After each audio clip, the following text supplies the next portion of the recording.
안녕하세요. 큰바이군입니다. 오늘 12월 8일이죠. 월요일 주요 테마 한번 살펴보도록 하겠습니다. 제가 오늘 아침에 올려드린 테마하고 뭐 그렇게 크게 다르지는 않네요. 2차전지 ESS 리튬 올라가고 있어요. 오늘 예, 그 LG 에너지 솔루션하고 벤츠하고 2조 정도 되는 계약을 하기로 했다. 뭐 이런 얘기가 나오고, 그리고 로봇 배터리 관련된 부분이 로봇 테마의 성장과 함께 주목을 받고 있어서 아무래도 그 2차전지 ESS 심리가 좀 더 재점화가 됐다 이렇게 보시면 될 것 같아요. 뭐 주요 종목이야 뭐 여러분들이 다 알고 계시는 LG와 에코프로와 그 에코프로 계열사들 다 들어가죠. 이런 쪽 그리고 포스코 퓨처엠 뭐 이런 회사들을 중심으로 봤고요. 그다음 반도체 장비하고 반도체 대표 장비 HBM 관련된 이것도 역시 예상이 됐던 거야 어느 정도. 반도체 빅사이클은 아마 계속 갈 거고요. 당분간 순위권에서 떨어지지 않고 주요 이제 장기적으로 중장기적으로는 굉장히 중요한 테마로 계속 갈 수 있겠다라는 생각을 하고 있습니다. 뭐 여러 가지 잡음들이 나오기는 나와요.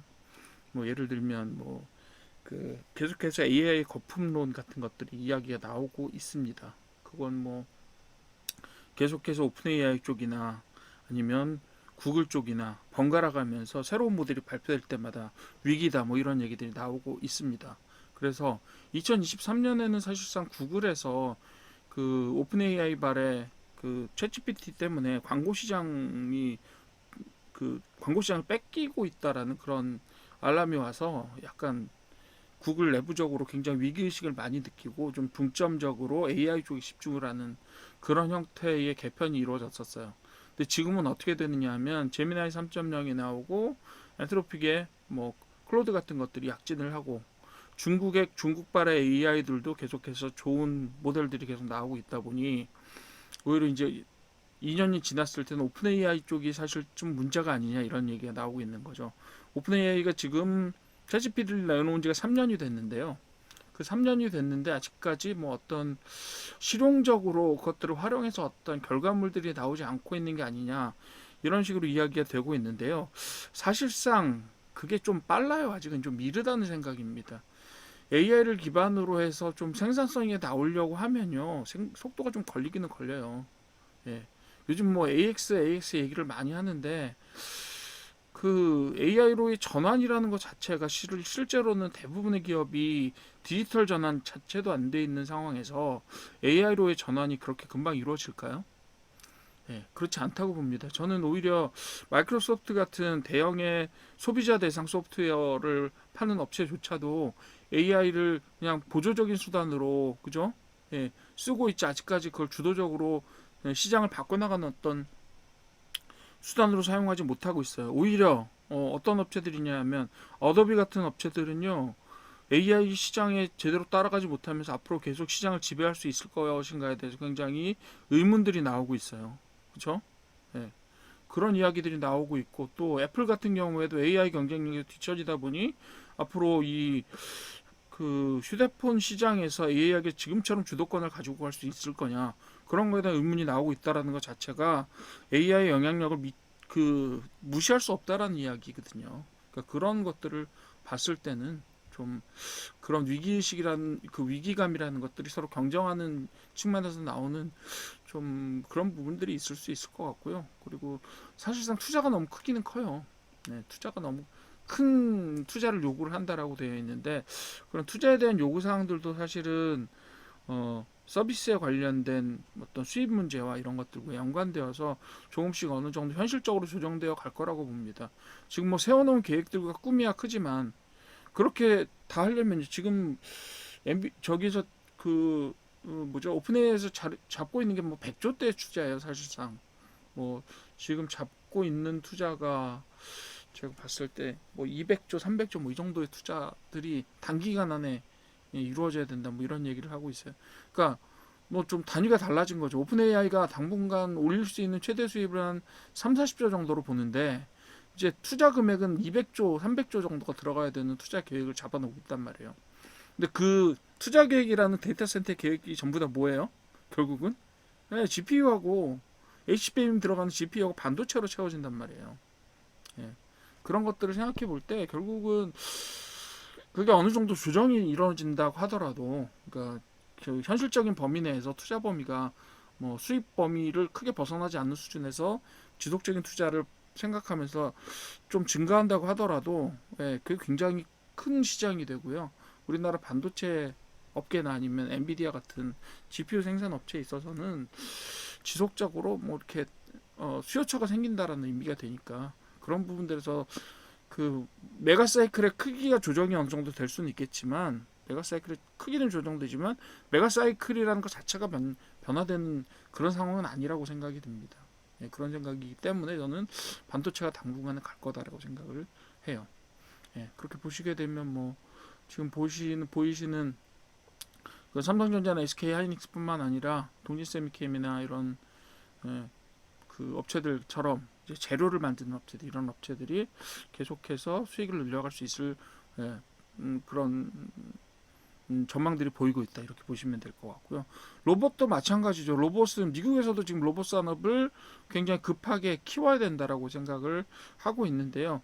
그 중에는 이제 미국 행정부 쪽에 지원이라는 부분이 있을 수가 있고요. 두 번째는 테슬라 쪽에서 휴머노이드 로봇을 얼마나 빠른 속도로 생산 현장에 투입하느냐, 이런 문제들이 계속 이야기가 나오고 있어요. 저는 20년, 최소 20년 안에는, 그러니까 최소라기보다는, 그러니까 아무리 길게 잡아도 20년 안에는 우리 생활 속에 로봇이 아주 깊숙하게 들어올 가능성이 높다고 생각합니다. 그게 노령화하고 매우 깊게 관련이 있어요. 지금 우리나라 지금 예산으로는요, 앞으로 늘어나는 노령 인구들을 다 보조하는 업무를 사람한테 시킬 수가 없어요. 그렇기 때문에 요거는 제가 AI 강의 때 수강생들한테만 좀 말씀드리는 내용이고, 일반 투자 관련된 내용을 이야기할 때는 한 번도 이야기를 안 해드렸던 이야기인데요. 예, 제가 볼 때는 한 20년 안에 그 많은 AI 학자들이 그 이야기들을 하고 있어요.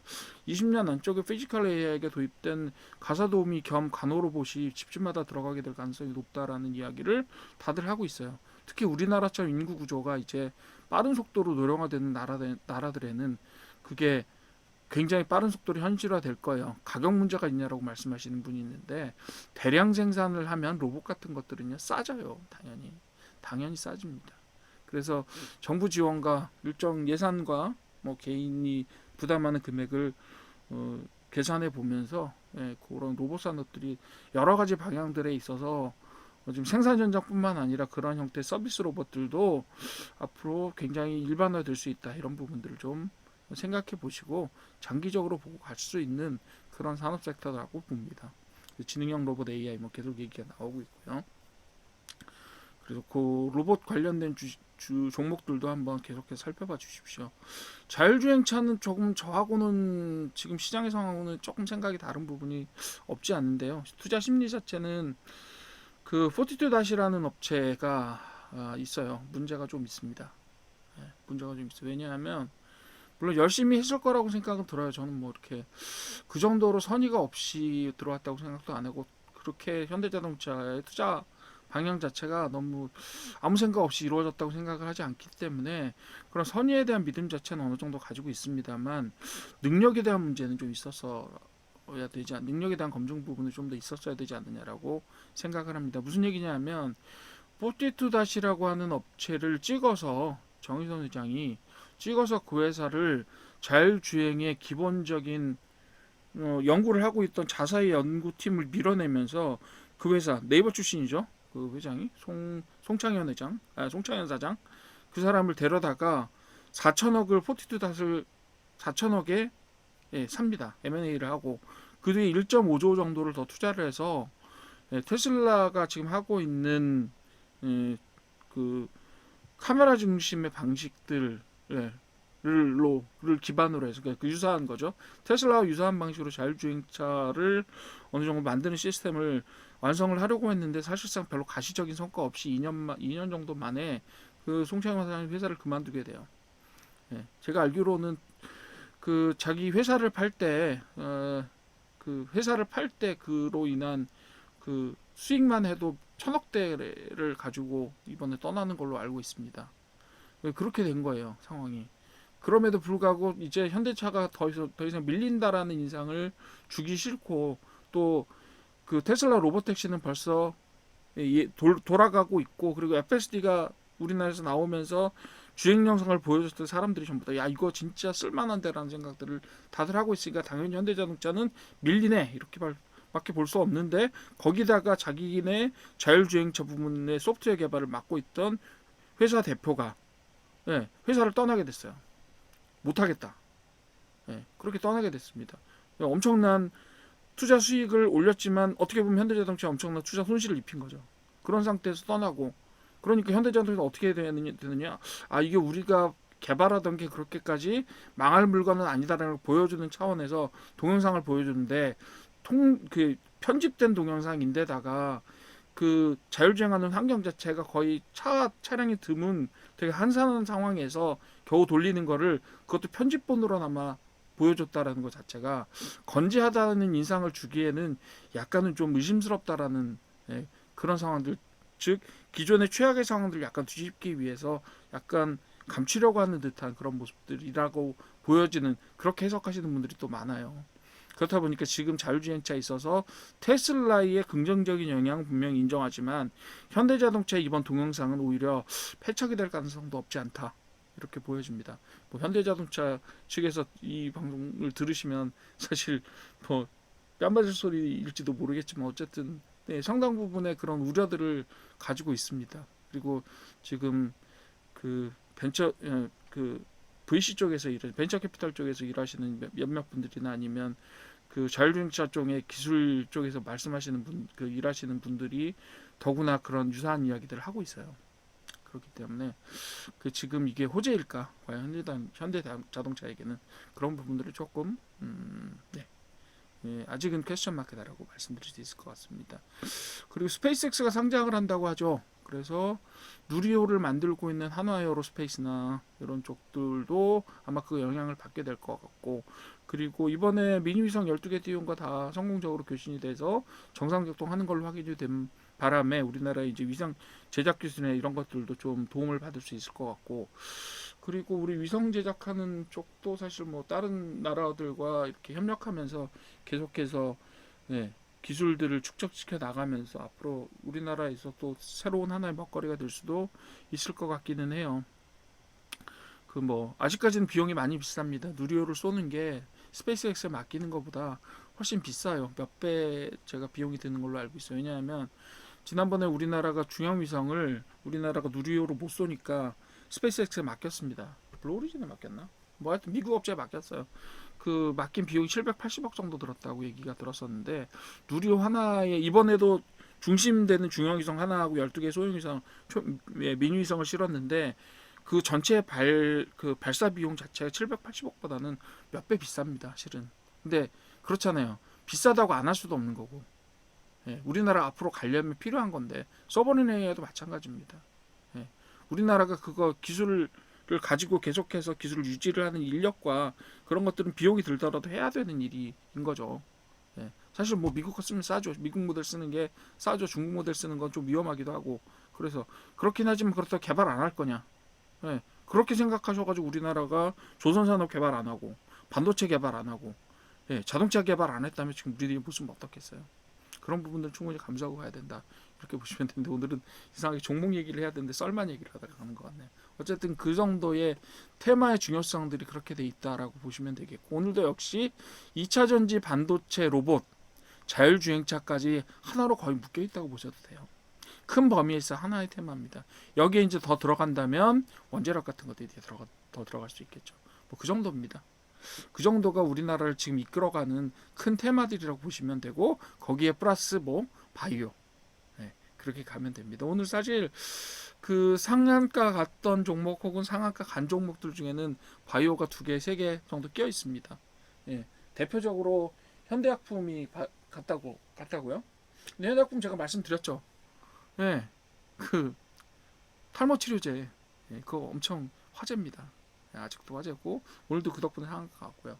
또 삼성제약도 마찬가지로 뭔가 치료약을 수입을 하기로 했는데 그게 좀 화제가 되고 있고 또 대화제약도 마찬가지. 대화제약도 뭔가 이슈가 있죠. 그런 형태로 다들 이슈가 있는 형태로 뭐 바이오도 꿈틀꿈틀하고 있어요. 왜? 이번 주에 아마 FOMC에서 금리 발표를 할 것 같은데 그 금리가 발표가 인하 발표로 나게 되면 자연적으로 시장에 자본 비용 자체가 좀 내려갈 것 같아요. 그렇게 되면 바이오에 대한 VC의 투자들도 조금 더 활발해질 것 같고 그런 부분들이 결국은 바이오 쪽을 끌어올리는 어떤 원동력이 되지 않을까 이렇게 생각을 합니다.